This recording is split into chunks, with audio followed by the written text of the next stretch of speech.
لله نحمده ونستعينه ونستغفره ونؤمن به ونتوكل عليه ونعوذ بالله من شرور أنفسنا ومن سيئات أعمالنا من يهده الله فلا مضل له ومن يضلل فلا هادي له ونشهد أن لا إله إلا الله وحده لا شريك له ونشهد أن سيدنا ونبينا وحبيبنا وطبيب قلوبنا وشفيعنا وشفاء صدورنا وأعلانا وأولانا ومولانا وملجانا ومأوانا محمدا عبده ورسوله أرسله بالحق بشيرا ونذيرا وداعيا إلى الله بإذنه وسراجا منيرا وقد قال الله تبارك وتعالى في القرآن المجيد والفرقان الحميد أعوذ بالله من الشيطان الرجيم بسم الله الرحمن الرحيم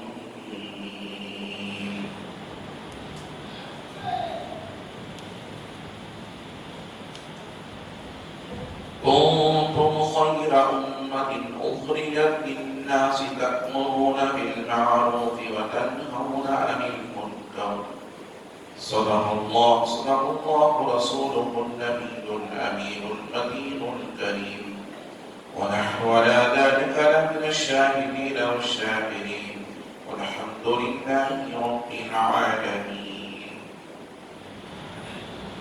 من علينا ربنا مصباح محمدا من علينا ربنا مصباح محمدا إن يدعو بأيديه حجتنا بأحمدا أرسله مبشرا أرسله ممجدا صلوا عليه دائما صلوا عليه سلما اللهم صل وسلم سلاما كاملا وسلم سلاما دائما. ادبگاہ است زیر آسمان از عرش نازل کر ادبگاہ است زیر آسمان از عرش نازل کر نفس کن دوی آیت جوڑی دو آیت سکھی جان فرش والے تیری شوکت کا علو کیا جانی فرش والے تیری شوکت کا علو کیا جانی خسروا عرش کو اقترام خلیلہ گرام درس قرآن آدر ہم نے بلایا ہوتا درس قرآن آدر ہم نے بلایا ہوتا یہ زمانے نے دکھایا ہوتا. عزیزان محترم معزز سامعین کرام نوجوان ساتھیوں عزیز بچوں السلام علیکم ورحمۃ اللہ وبرکاتہ. خطبے کے بعد میں نے اس آیت مبارکہ کی تلاوت کا شرف حاصل کیا. اس کے آغاز سخن سے قبل آئیں اور آپ مل کر سب سے پہلے قدرت خضرا کے نکی سراج الصالحین انیس العالمین رحمت للعالمین مکے کے سردار مدنی کے تاجدار دائی حلیمہ کے پیارے بے سہاروں کے سہارے نبی محترم رسول مکرم نور مجسم آفتاب رسالت ماہتاب نبوت کونین کی زینت رب سارے امت صاحب جود و عطا ہم غریبوں کے آقا و مولا حضور سید عالم احمد مجتبی جناب محمد رسول اللہ صلی اللہ علیہ وسلم کی مقدس ذات بابرکات پر عقیدت محبت تحفت ہدیہ درود شریف کا نذرانہ پیش فرمائیں. پڑھیں اللہم صلی علی سیدنا محمد وعلی آل سیدنا محمد وبارک وسلم صلاۃ و سلام علیک یا رسول اللہ. نبی اور آل نبی کی بارگاہ میں ایک مرتبہ محبت انداز میں صلی اللہ علیہ وآلہ صلی اللہ علیہ وسلم صلاۃ و سلام علیک یا نبی اللہ رسول اور آل رسول کی بارگاہ میں ایک مرتبہ بابا سے بلند اللہم صلی علی سیدنا محمد وعلی آل سیدنا محمد مبارک وسلم سلام و سلام علیکہ یا رسول اللہ لی خمسۃ فی بحاق الوباء الحاکمہ المصطفى والمرتضى وبناهما والفاطمة وسلم يا إلهي كل صاحب بحرمة سيد الأبرار السليم. اللہ رب العزت کا بے پایاں فضل و کرم ہے، اس نے ہمیں اور آپ اس کے پیارے حبیب دانا حضور صلی اللہ علیہ وسلم کی امت میں پیدا فرمایا. لاکھوں کروڑوں درود و سلام اس کے آخری پیارے رسول علیہ السلام کی مقدس ذات بابرکات پر، جن کی خاطر اللہ رب العزت نے تمام کائنات کا وجود بخشا.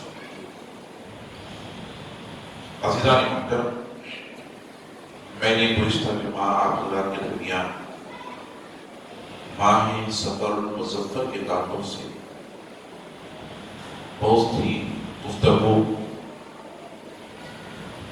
اور اس کے تعلق سے مسلمانوں کے غلط رسوم اور عقائد کو آپ حضرات کے سامنے رکھیے، صحابہ کرام رضوان اللہ علیہم اجمعین کی روایتوں کے ذریعے اور بزرگان دین علیہم الرضوان کے واقعات اور ان کے اقوال کے ذریعے سے. پتہ یہ چلا ماہ سفر صرف خالی مہینے کا نام نہیں ہے، بلکہ کامیاب اور کامران مہینے کا نام سفر مظفر ہے، جس میں اللہ تبارک و تعالیٰ عز و جل کامیابی عطا فرماتا ہے، کامرانی عطا فرماتا ہے، سرخروئی عطا فرماتا ہے، بہبودی عطا فرماتا ہے. آج میں قرآن مقدس کے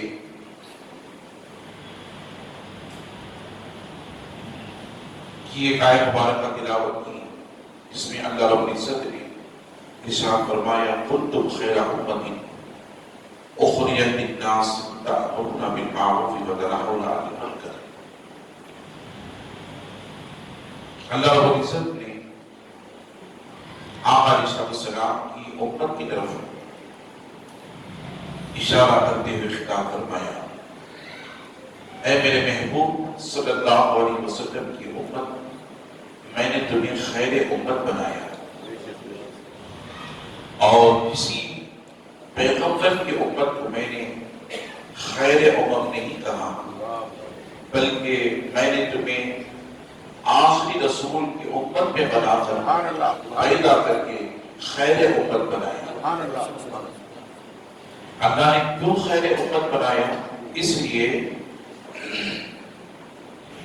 کہ حضور علیہ السلام کے سنتوں کو سیکھ کر اور آقا علیہ السلام کے دیے ہوئے ایمان کو حاصل کر کے اسلام کی روش پر عمل کرتے ہوئے، خود بھی عمل کرتے ہوئے اور دوسروں کو اس کی ترغیب دینے کے لیے اپنے گھروں سے نکلتے ہیں.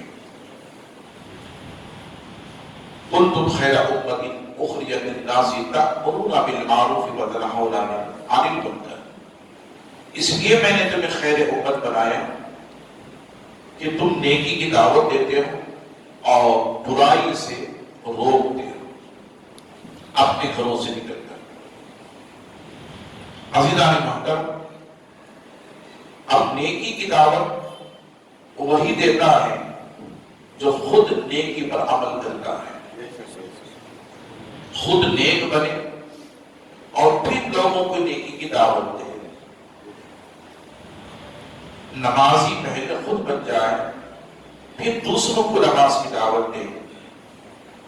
سنت نبوی صلی اللہ علیہ وسلم پر خود عمل پیدا ہو جائے، پھر دوسروں کو اس عمل کی ترغیب دے. چہرے پر خود داڑھی رکھے، پھر دوسروں کو داڑھی رکھنے کی ترغیب دے. اسلامی لباس خود زیرتن کرے، پھر دوسروں کو پہننے کی دعوت دیں اور اللہ اور اس کے حبیب علیہ السلام قال اللہ و قال رسول صلی اللہ علیہ وسلم پر خود عمل پیدا ہو اور پھر دوسروں کو اس کی ترغیب دیں۔ عزیزان محترم،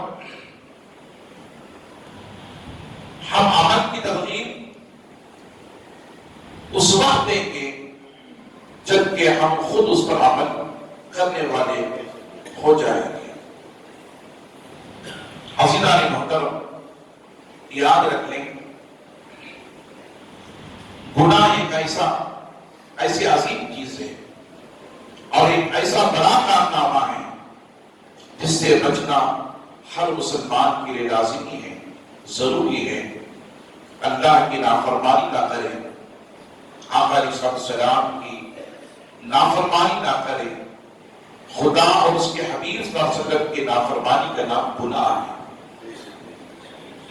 اللہ کے حبیب اور اللہ رب العزت کی نافرمانی کا نام کیا ہے؟ گناہ ہے۔ اور گناہوں میں سے گناہ یہ بھی ہے کہ آج انسان یہ سمجھتا ہے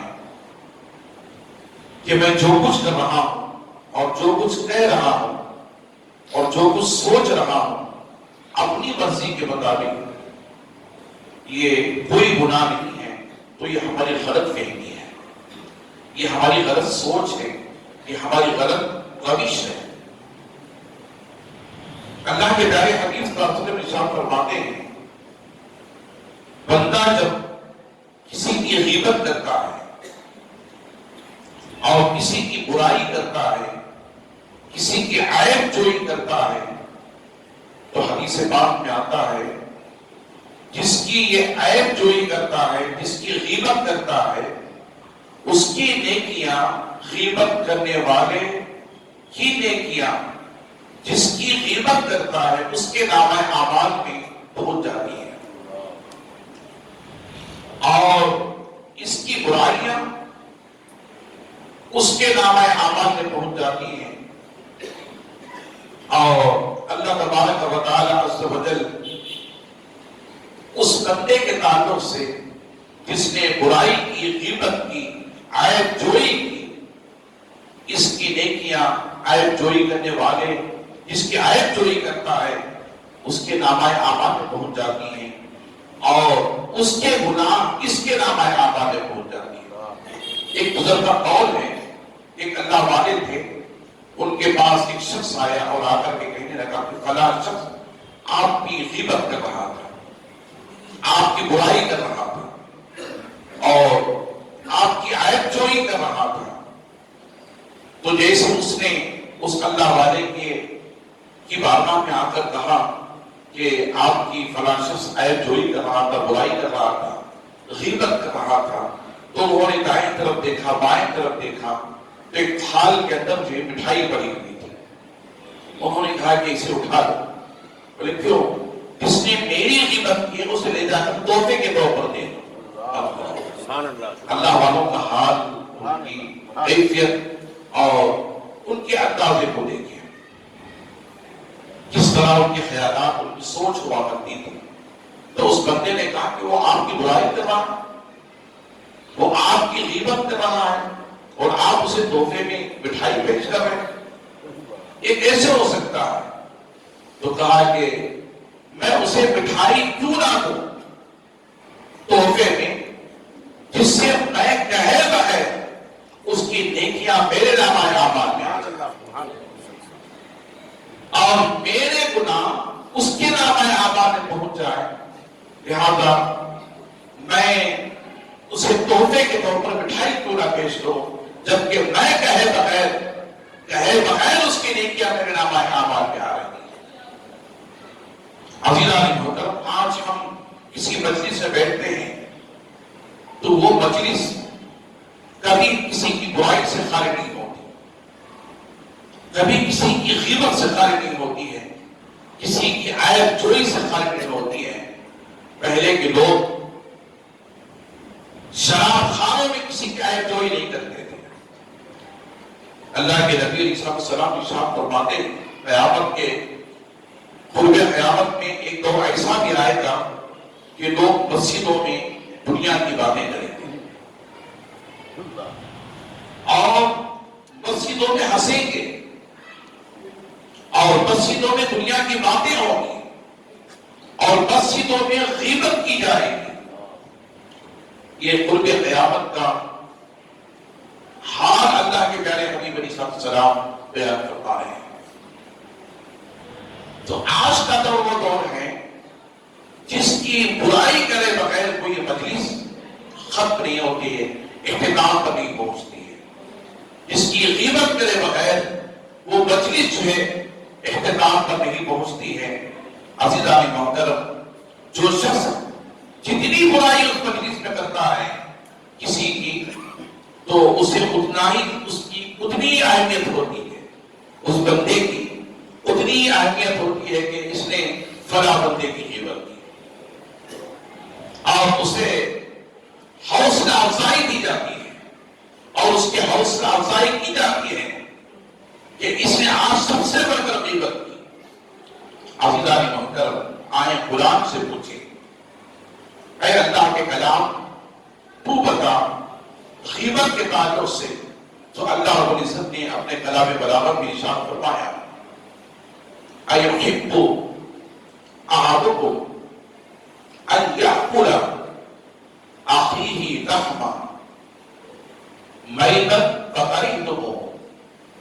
اللہ نے فرمایا وہ بندہ اس بات کو پسند کرتا ہے، کوئی آدمی اس بات کو پسند کرتا ہے کہ اس کے سامنے اپنے مرے ہوئے بھائی کا گوشت رکھا جائے اور اس سے کہے کہ گوشت کھا، تو کیا اس کا دل اس بات پر آمادہ ہوگا؟ اپنے مرے ہوئے بھائی کا قرآن مجید میں اللہ نے فرمایا ایحب لحم اخیہ میتا فکرہتموہ، اپنے مرے ہوئے بھائی کا گوشت اس کے سامنے رکھا جائے اور اس سے کہے کہ یہ اٹھا کر کھاؤ، یا اپنے مرے ہوئے بھائی کی ناش اس کے سامنے پڑی ہوتی ہو، پھر اس سے کہا جائے کہ اپنے بھائی کا گوشت نوش کر کھاؤ. کیا وہ کھانے کے لیے تیار ہوگا؟ اس کا دل آمادہ ہوگا؟ اس کا دل اس بات کو تسلیم کرے گا کہ اپنے ہی بھائی کا گوشت کھائیں نوش کر کے؟ عزیزان محترم، ایسا نہیں ہو سکتا. دل آمادہ نہیں ہوتا اور اس وقت جو ہے دل پریشان رہتا ہے. ایسے کیسے ہو سکتا ہے کہ میرے ہی مرے ہوئے بھائی کا گوشت میں نوش کر کے کھاؤں؟ عزیزان محترم، میں آپ حضرات کو بتاتا چلوں، اللہ کے پیارے حبیب صلی اللہ علیہ وسلم سفر میں تھے. دوران سفر آقا علیہ السلام نے دیکھا کہ دو قبروں پر شدید عذاب ہو رہا ہے، بڑا سخت عذاب ہو رہا ہے. اللہ کے پیارے حبیب علیہ السلام ان دو قبروں کے قریب پہنچے اور پہنچ کر کے صحابہ سے فرمایا کہ اے صحابہ، دو ٹہنیاں توڑو، درخت کی دو ٹہنیاں توڑو. صحابہ اکرام نے ٹہنیاں توڑی درخت کی. آقا علیہ السلام نے ایک قبر پر ایک ٹہنی لگا دی، دوسری قبر پہ ایک ٹہنی لگا دی اور صحابہ نے پوچھا یا رسول اللہ صلی اللہ علیہ وسلم، اس عمل کو ہم نے آپ کو پہلی مرتبہ کرتا ہوا دیکھا ہے، اس کی وجہ کیا ہے؟ تو حضور نے فرمایا اے صحابہ، جانتے ہو ان دو قبروں پر خدا کا بڑا عذاب نازل ہو رہا ہے. ان دو قبروں پر خدا کا بڑا عذاب نازل ہو رہا ہے اور شدید عذاب میں اللہ کے شدید عذاب میں مبتلا دونوں کو ہو. صحابہ نے کہا یا رسول اللہ صلی اللہ علیہ وسلم، ان دونوں قبروں پر خدا کا شدید عذاب کیوں ہو رہا ہے؟ اس کی وجہ کیا ہے؟ تو حضور علیہ السلام نے فرمایا اے صحابہ، ایک شخص جو اس قبر والا ہے یہ پیشاب کی چھینٹوں سے نہیں بچا کرتا تھا. جب یہ پیشاب کرتا تو ان پیشاب کی چھینٹوں سے اپنے بدن کو اور اپنے کپڑوں کو نہیں بچایا کرتا تھا، جس کی وجہ سے اللہ کا عذاب اس پر ہو رہا ہے. تو آپ اندازہ کریں پیشاب کے چھینٹے کتنے خطرناک ہوتے ہیں اور کتنے خطرناک ہو کر انسان باعث بنتے ہیں۔ عزیزان محترم، کتنے ناپاک ہوتے ہیں، اور ناپاک ہو کر انسان پیشاب کے خطروں کی چیزوں سے نہیں بچتا ہے تو اس کے بدن پر، کپڑوں پر جب وہ چیزیں پڑتے ہیں تو اللہ کے عذاب کے باعث بنتے ہیں۔ عزیزان محترم، آپ اندازہ کریں، بہت سے لوگوں کو دیکھا جاتا ہے جو لوگ کھڑے ہو کر کے پیشاب کر رہے ہوتے ہیں۔ اب ان سے پوچھا جائے کہ آپ کھڑے ہو کر کے پیشاب کیوں کر رہے ہیں، جبکہ حضور نے منع فرمایا کھڑے ہو کے پیشاب کرنا یہ جانوروں کا طریقہ ہے۔ آقا علیہ السلام نے فرمایا کھڑے ہو کر کے پیشاب نہ کرو، اس لیے کہ جانوروں کا طریقہ ہے۔ عزیزان محترم، پوچھا جائے تو کہتے ہیں کہ میری پیاس اتنی ٹائٹ ہے، اتنی چست ہے کہ میرے رانوں کے پاس سے میں بیٹھ نہیں سکتا، میں کھول نہیں سکتا۔ ارے اللہ کے بندے، اللہ نے کپڑے دیے ہیں آسائش کے لیے، اللہ نے کپڑے دیے ہیں ہمارے بدن کو چھپانے کے لیے، زینت کے لیے، سہولت کے لیے، اور اللہ کے حبیب علیہ السلام نے فرمایا کچھ بندے ایسے بھی ہیں کپڑے تو پہنتے ہیں مگر پھر بھی ننگے نظر آتے ہیں، کپڑے تو پہنتے ہیں مگر پھر بھی ننگے نظر آتے ہیں۔ عزیزان محترم، اس کی وجہ کیا؟ کپڑا لے کر اتنا ٹائٹ اور چست سلاتے ہیں کہ ان کے دونوں کے حصے پچھلے والے غبار نظر آتے ہیں، نمایاں نظر آتے ہیں، اچھی طرح نظر آتا ہے۔ عزیزان محترم، کبھی آگے کا حصہ نظر آتا ہے، کبھی پیچھے کا حصہ نظر آتا ہے۔ اس طرح کے کپڑے پہننا اسلام کے اندر منع ہے، اللہ کے حبیب علیہ السلام نے منع فرمایا ہے۔ حضور نے فرمایا کپڑے اس لیے پہنو تاکہ ان کپڑوں کے ذریعے سے تمہارا بدن چھپا رہے۔ کپڑے اس لیے پہنو تاکہ کپڑوں کے ذریعے سے تمہارا بدن چھپا رہے۔ اگر کپڑوں کے ذریعے سے بدن چھپا نہ رہے تو وہ کپڑے کپڑے نہیں ہیں، بلکہ وہ بدن پر کپڑے نہیں ہیں، بلکہ اس کا پہننا بیکار ہے اور پہننا نہ پہننا دونوں برابر ہے۔ عزیزان محترم، اب پتہ یہ چلا اللہ کے حبیب علیہ السلام نے فرمایا کہ پیشاب کھڑے ہو کر کے نہ کرو، بیٹھ کر کے کرو۔ کھڑے ہو کر کے پیشاب کرنا یہ جانوروں کا طریقہ ہے۔ پھر آقا نے ارشاد فرمایا بیٹھ کر کے جب پیشاب کرو تو پیشاب کے خطروں سے اپنے کپڑوں کو اور اپنے بدن کو بچایا کرو۔ عزیزان محترم، کبھی کبھی ایسا بھی ہوتا ہے، میں نے خود دیکھا ہے کہ جب میں کبھی کسی موقع پر، ویسے تو میں اپنے گھر سے خود جو ہے فارغ ہو کر وضو بنا کر کے اکثر و بیشتر مسجد کو آتا ہوں، مگر کبھی ایسا ہو جائے باہر سے میں آ جاؤں تو کبھی استنجا خانے کو مجھے جانے کا موقع ملتا ہے تو لوگوں کو دیکھا جاتا ہے اتنے زور سے پیشاب کر رہے ہوتے ہیں کھڑے ہو کر کے کہ ایک مرتبہ خود میرے کپڑوں پر ان کے پیشاب کے قطرے گر گئے، پڑ گئے، اور مجھے نماز پڑھانا تھا۔ عزیزان محترم، پھر جو حصہ پڑھا تھا وہ دھو کر کے آ کر کے میں نے نماز پڑھایا۔ ایک مرتبہ ایسا بھی ہو گیا کہ مجھے نماز پڑھانے کے لیے موقع ہی نہیں ملا، میں سوچنے میں پڑ گیا کہ پیشاب کے قطرے بدن کے کپڑوں پر کس حصے پر پڑے ہوں گے، لہذا نظر نہیں آ رہے۔ اب میں نماز پڑھاؤں گا تو میری نماز بھی جائے گی، مقتدیوں کی نماز بھی جائے گی۔ عزیزان محترم، جو اس لیے کہ نماز کی شرائط میں سے ایک شرط یہ بھی ہے بدن کا پاک رکھا جائے اور کپڑوں کا پاک رکھا جائے، نماز کے شرائط میں سے ایک شرط یہ بھی ہے۔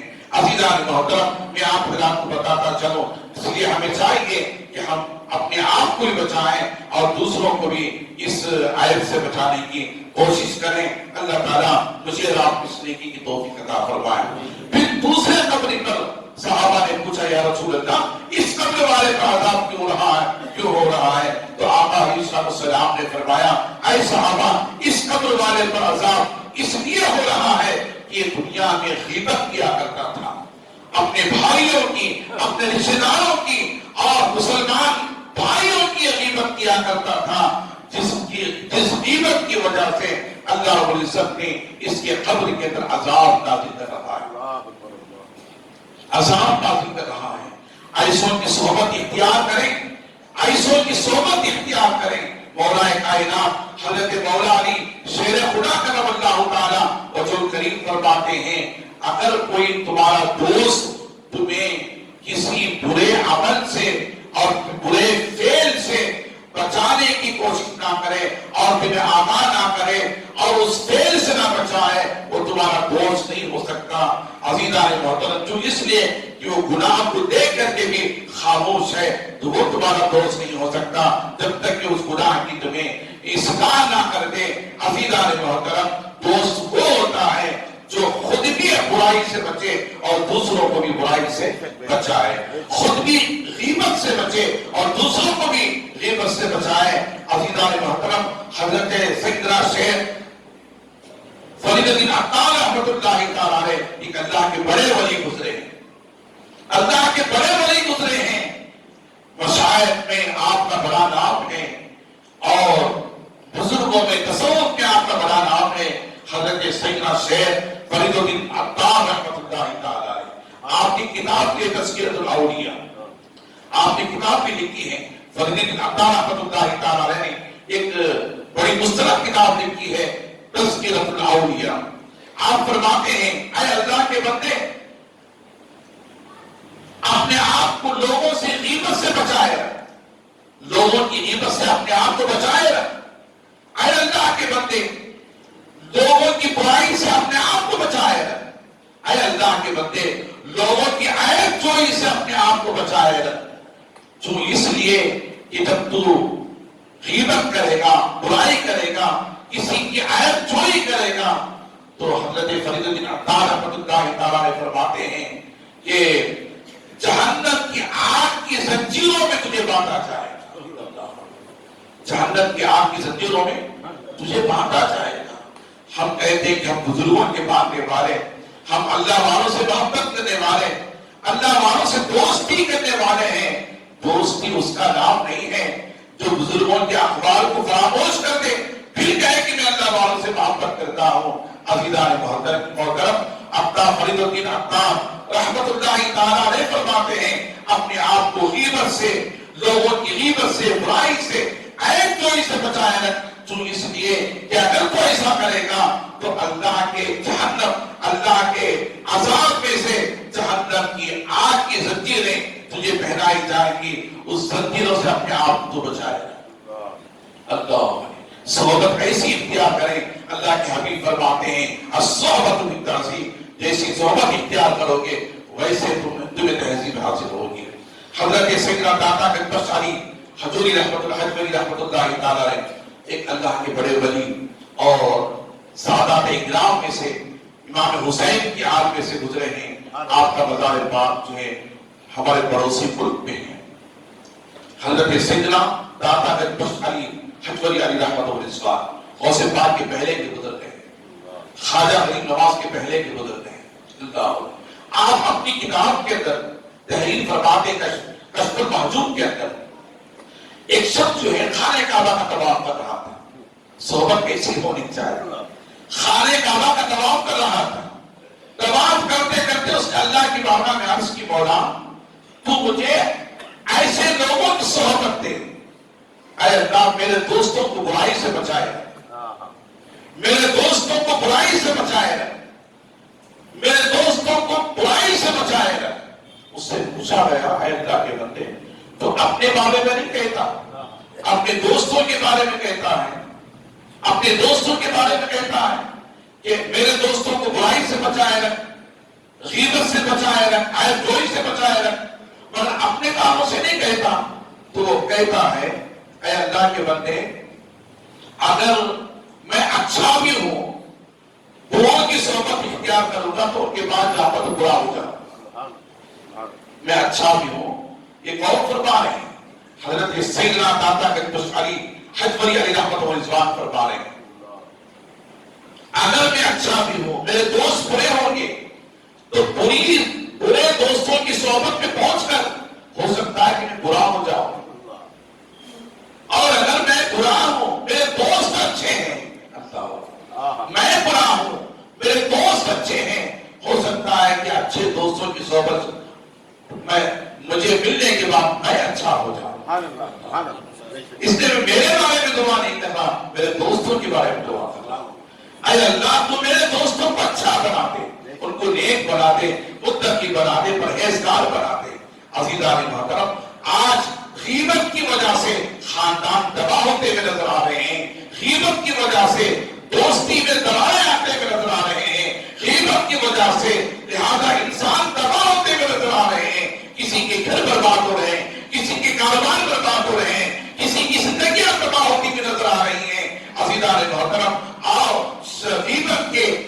والوں سے جاننے کی کوشش کریں غیبت کے کتنے شرائط تھے.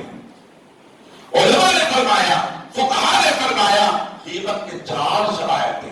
پہلی شرط یہ کہ فرد واحد کی نام لے کر اس کی غیبت کی جائے. آج کل ہوتا ہے ایک تو غیبت وہ ہوتی جس کا نام نہیں لیا جاتا، نام لیے بغیر اس کی غیبت کی جاتی ہے. اور مطلب غیبت کی تعریف کیا ہے، اس کے شرائط کیا ہے؟ پہلی شرط یہ کہ فرد واحد جس کی برائی کی جا رہی، جس کی غیبت کی جا رہی ہے، جس کی عیب چوری کی جا رہی ہے، لہذا اس کا نام لے کر اس کے غیبت کی جائے. اور دوسری شرط یہ کہ اس کے پیٹھ پیچھے غیبت کی جائے. اور تیسری شرط یہ کہ غیبت جس کی جا رہی ہے وہ برائی اس کے اندر پائی جاتی ہے. یہ تیسری شرط ہے. اور 5ویں شرط یہ ہے، چوتھی شرط یہ ہے کہ جس کی غیبت کی جا رہی ہے اس لیے اس کی غیبت کی جا رہی ہے کہ اس کی عزت پر حملہ کیا جائے، اس کے دل کو زخم پہنچایا جائے، اس کے دل کو چوٹ پہنچایا جائے. آقا علیہ السلام ارشاد فرماتے ہیں، سنیں حدیث پاک میں آتا ہے ایک شخص، ایک عورت آقا علیہ السلام کی بارگاہ کی. یہ 4 شرطیں یاد رکھتے ہیں جسے میں نے آپ حضرات کے سامنے رکھی ہے. غیبت آخری شرط کیا ہے؟ چوتھی شرط کیا ہے؟ غیبت اس لیے کی جائے کہ اس کی تذلیل کی جائے، اس کی عزت پر حملہ کیا جائے اور اس کے دل کو چوٹ پہنچایا جائے. اس وجہ سے اس کی غیبت کی جا رہی ہے. ایک عورت آقا علیہ السلام کی بارگاہ میں، غیبت کسے کہتے سنیں. ایک عورت آقا علیہ السلام کی بارگاہ میں پہنچی، اس لیے پہنچی کہ حضور علیہ السلام کی بارگاہ میں پہنچ کر کے میں میرا مسئلہ حل کر لوں، پاکی اور ناپاکی کے تعلق سے سوال کر کے اس مسئلے کو حل کر لوں. جب حضور کی بارگاہ میں پہنچی تو وہ شرما گئی.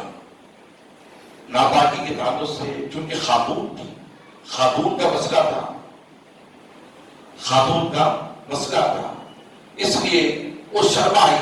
شرمانے کے بعد اس نے سوچا کہ میں کیسے اللہ کے نبی کی بارگاہ میں میرا مسئلہ.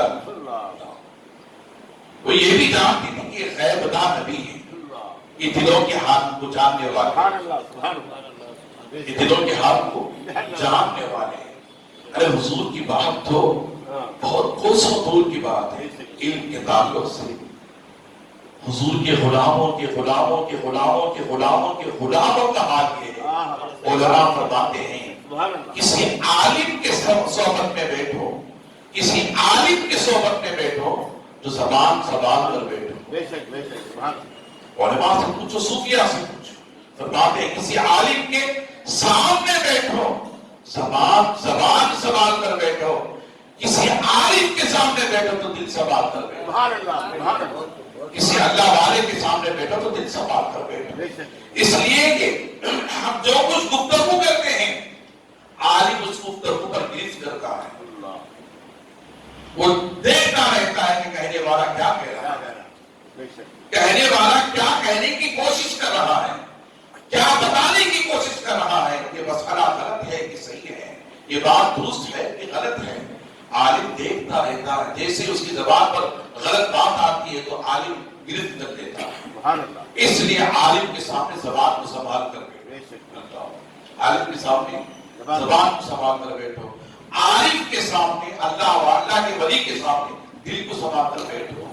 اللہ کا ولی زبان کو بھی دیکھتا ہے، دل کو بھی دیکھتا ہے کہ تم اپنے دل میں کیا سوچ لے کر کے آئے ہو، کیا ارادہ لے کر کے آئے ہو، کیا بات لے کر کے آئے ہو. میں اس کی طرف جا رہی تھی تو بہت سی واقعات ہیں، میں آپ کے سامنے رکھوں تو وقت ختم ہو جائے گا. میرا بیان آج کا موضوع ہے جو بتانے جا رہا ہوں وہ اصل میرا موضوع ہے. آپ کے سامنے سنیں. وہ عورت جانتی تھی کہ حضور جانتے ہیں. جب حضور کا غلام جانتا ہے تو کیا آپ کا نہیں جانتے. امام اس کو محبت کرواتے ہیں. ارے دنیا کی کیا چیزیں ہیں، میرے آقا کی ذات وہ ہے. امام اس کو محبت اعلیٰ حضرت کرواتے ہیں.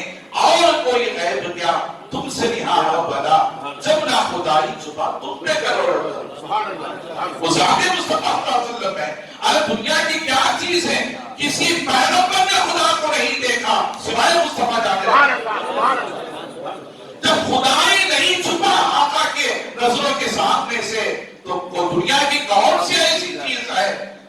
آ جائے، جو چیز نظر آ جائے وہ خدا نہیں ہے. مخلوق کو جو چیز نظر آ جائے وہ خدا نہیں ہے. لہذا یاد رکھ لیں نظر آنے والی چیز خدا نہیں ہے، چونکہ خدا باطن میں ہے اور ظاہر میں بھی ہے. ظاہر میں رہ کر کے وہ نظر نہیں آتا. ایک حمد میں کہا گیا، کیا فرماتے ہیں، کمال تو جمال تو جمال لا زوال تو، کمال تو جمال تو جمال لا زوال تو، محیب تو خطیب تو خطیب بے مثال.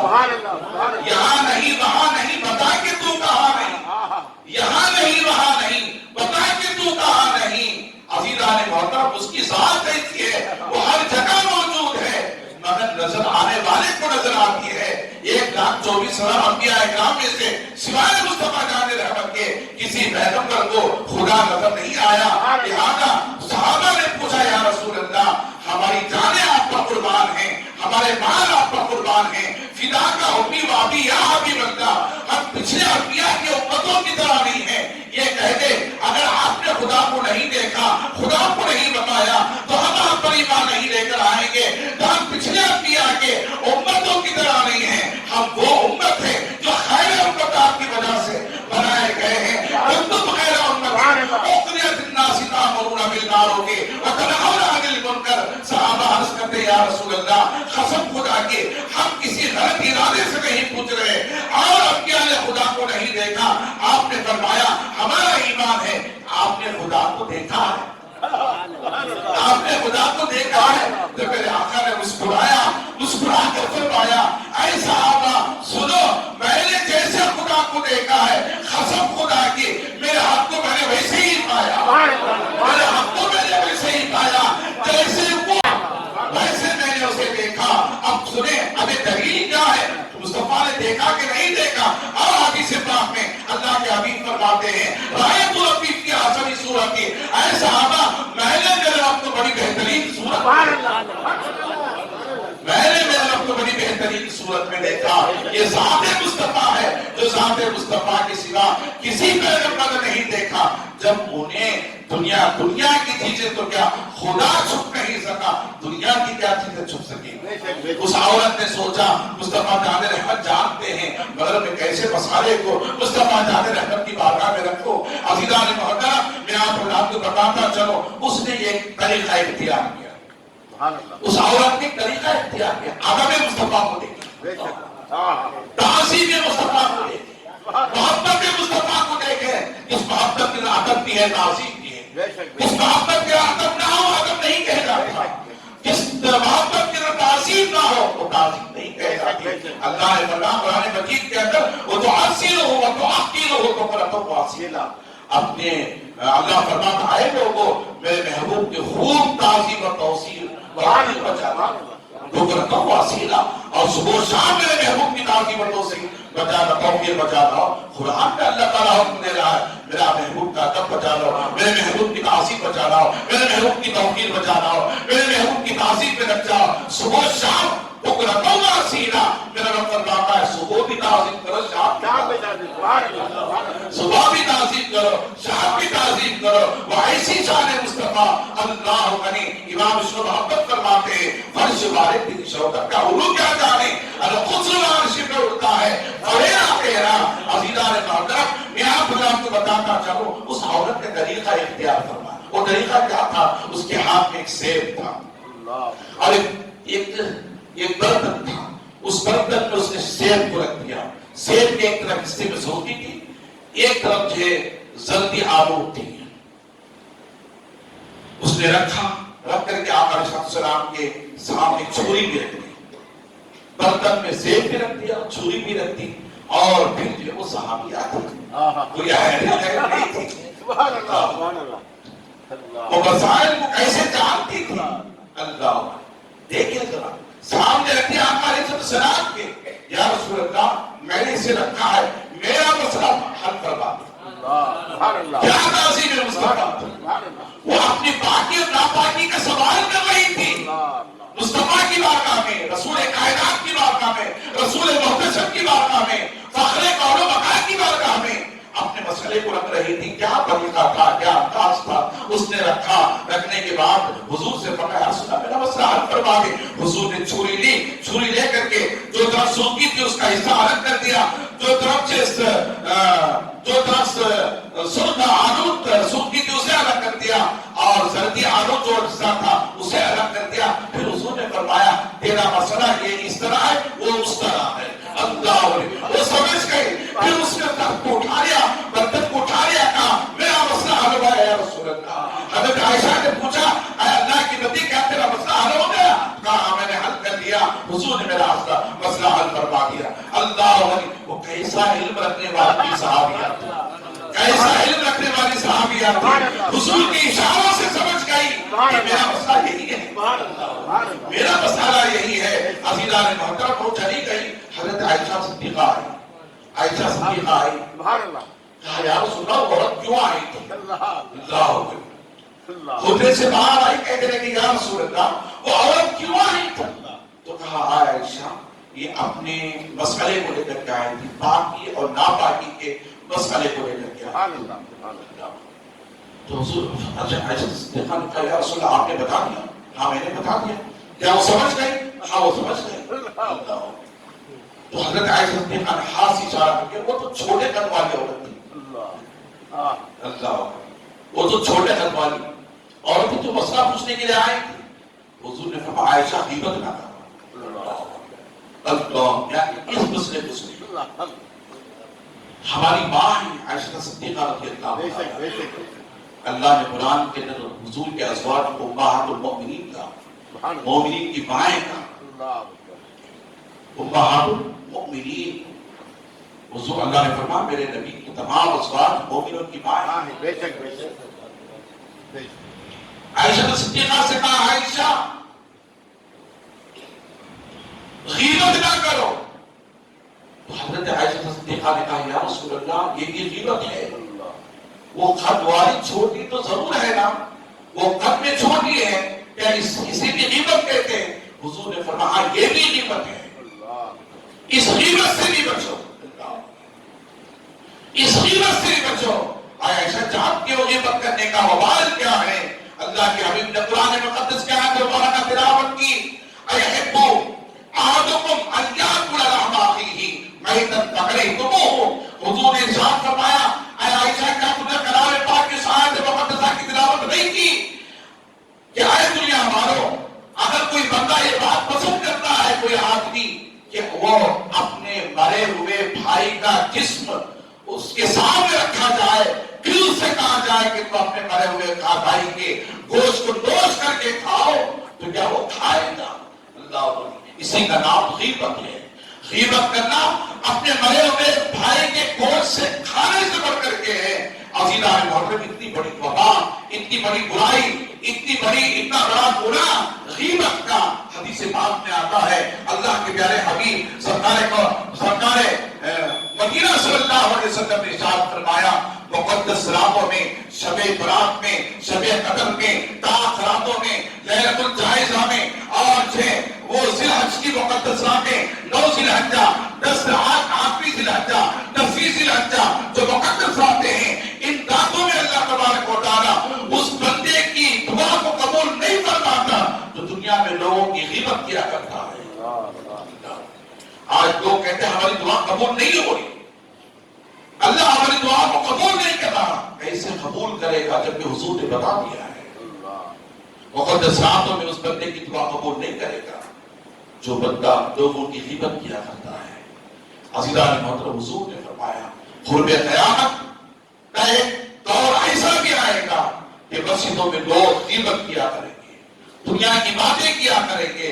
عزیزان محترم اور تو اور جگہ جہاں اللہ کا گھر پاک ہوا کرتا ہے، مقدس گھر ہوا کرتا ہے، جہاں پر جگانا اللہ کی عبادت کی جاتی ہے، جماعت واجبہ کو ادا کیا جاتا ہے۔ عزیزان محترم ایسے گھر میں بھی غیبت کرنا ہم نے نہیں چھوڑا۔ عزیزان محترم کیسے وہ گھر پاک ہوگا جبکہ اس گھر کو ہم غیبت کر کے ناپاک کر رہے ہیں، اور ہماری دعائیں کیسے قبول ہوگی جبکہ اللہ کے حبیب نے فرمایا غیبت کرنے والے کی دعائیں اللہ تعالیٰ قبول نہیں فرماتا۔ انشاءاللہ تعالیٰ اس موضوع کو میں آئندہ جمعہ آپ کے سامنے رکھنے کی کوشش کروں گا، جو اس لیے ضروری ہے کہ ہم اپنے آپ کو گناہوں سے بچائیں، دوسروں کو بھی گناہوں سے بچائیں۔ اس مجلس میں ہرگز نہ بیٹھیں جس مجلس میں کسی کی غیبت کی جا رہی ہو، اس مجلس میں کسی کی برائی کی جا رہی ہو، مجلس سے اٹھ کر کے چلے جائیں فوراً، جو اس لیے کہ جو گناہ کرنے والا غیبت کرنے والا کرتا ہے، سننے والے کو وہی عذاب دیا جاتا ہے، سننے والے پر بھی وہی وبال ہوتا ہے۔ اللہ تعالیٰ مجھے اور آپ کو نیکی کی توفیق عطا فرمائے۔ اللہ رب العالمین نے فرمایا کنتم خیر امۃ اخرجت للناس تأمرون بالمعروف وتنہون عن المنکر۔ اللہ تعالیٰ ہمیں اور آپ مجھے پنجگاہ نمازی بنا دے، دین پر استقامت عطا فرما دے، شریعت مطالعہ پر قابل فرما دے۔ اللہ ہر ایک مسلمان کی جان کی، مال کی، ایمان کی ثقافت کی حفاظت فرمائے۔ جو کچھ میں نے کہا اللہ اس پر مجھے بھی عمل کرنے اور آپ حضرات میں عمل کی توفیق عطا فرمائے۔ وآخر دعوانا ان الحمد للہ رب العالمین۔ سنت عطا فرمائے۔